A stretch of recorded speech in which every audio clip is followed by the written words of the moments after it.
Hey guys, James here from Real Bias Gaming, and I'm here today to review a game called Hotline Miami. First off, I want to say that this is an extremely violent game. It is awesome, but it's really violent. I'm serious, this gameplay is very intense, so don't say that I didn't warn you if you do continue watching. Alright, so that's out of the way. What is Hotline Miami? Hotline Miami is a top-down, shoot-'em-up, beat-'em-up game. You play as a young man who's just lost his girlfriend and decides to pick up rampant homicide and manslaughter at the behest of anonymous phone calls. You get a message on your phone that gives you an address, you hop in your car, then you drive off to each new mission start. As you progress through the game, you learn more about your situation, why you're killing people, and what is motivating those anonymous phone calls. Now, the majority of the game is spent on these missions. You show up at the front door of a hotel, a police station, a mobster house, and you cannot leave until you have killed everyone. The weapons you're able to pick up, or sometimes start with, are ridiculously brutal. Some have better reach or a slightly faster swing time, like the knife or the samurai sword. Some give you actual range, like the shotgun or the pistol. And some give you just more and more crazy finishing moves, like using the drill on somebody. Now, close combat weapons are silent, while guns actually alert other guards, alright? It's an easier way to stay back and stay safe, but you will be bringing a lot of attention to you if you do use guns. You unlock these weapons as you go, which allows you to actually change things around as you play. There really isn't any one better or worse way to complete each level, so you don't need to unlock certain items to move forward. The item unlocks do allow for a lot of variety in the game, and I mean, in a game with this much inbuilt replayability, almost required replayability, this is really essential. Now, what I mean by replayability is this. You are going to die over and over and over in this game. If mobsters see you, you better already be killing them or ducking around a corner, because you will be dead before you can react. But that is the point. This is not a stealth game. It is a combo game, and you could almost even say a puzzle game. To get a good grade in these missions, you have to plan out your attack and make sure you take out enemies in non-stop succession. What I really appreciate, though, is that no matter your score, oftentimes you will just get that rush of success from dragging your broken and low-scoring body to the end of the mission. I mean, these missions can be really difficult, but what I will say is that for the most part, you will know why you failed every time. The missions, they're not designed to be impossible or to be some kind of super mind scramblers. I mean, if you die, you probably didn't react fast enough, or your planned route was horrible. Now, whether that makes you less or more frustrated is up to you. Some boss fights or bigger enemies also mix into this combat. I mean, you never get a chance to notice that every enemy is the same before new enemy types start popping up and wrecking your face in.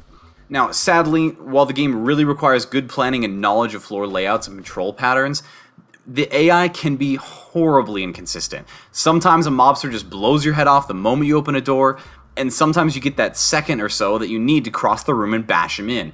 Sometimes enemies are on a set patrol, and sometimes they just wander around aimlessly. Also, I notice mobsters almost never react to dead bodies on the floor. They only react to you. I mean, wouldn't you think if you turned around and your mobster thug bestie was lying on the ground in a pool of his own face that you might want to go searching for the punk who did it?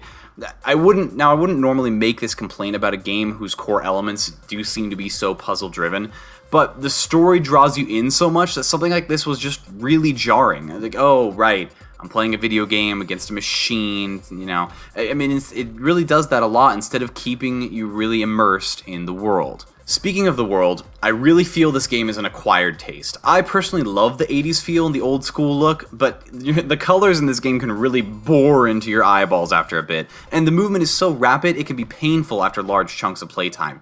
Animations are excellent, though, for you and the enemies, and I almost feel bad to say it, but when a mobster's out cold or crawling away from you on the ground and you jump on them for a finishing move, I mean, let's just say that they spent a lot of time on those finishing moves.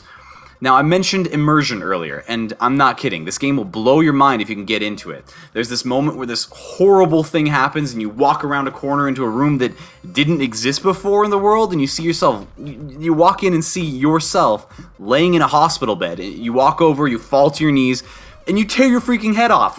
What? Seriously, questioning reality, questioning your own motivations, watching this, albeit small, world around you kind of change as the story expands is very enjoyable, and I really did enjoy the chance to peek into this world. I really don't want to spoil anything for you, but when you walk into that police station and the music starts up and you have to beat the crap out of these guys or you won't get the answers you need, I mean, it's really some solidly compelling stuff. On a final note, the music is incredible. Even if you don't like the old school 80s sounds with the sweet new beats or the psychedelic kind of hot day at the beach kind of music, it really can be irresistible and addicting at times when you're playing this game over and over. I did find that it was a little overbearing during some sections with the music, but all the actual mission music is really, really good. It was mostly the story segments that got a little annoying. A standout for me, actually, in the music is the one that plays when you encounter the three masked gentlemen in the dark room. It's kind of a recurring scene that happens throughout the game. Overall, this game is incredible. Tight controls, great look, awesome soundtrack, and a surprisingly interesting and twist-filled story. If you love fast-paced action, indie action puzzle games, or just a game with a great setting and some solid mood music, then this game is for you. Buy it now on Steam, or you can wait for a sale come Christmas, but at a full price of $9.99 right now, this game is going to be worth your while. Once again, I'm James from Real Bias Gaming. If you enjoyed this video, please like and subscribe. Thanks.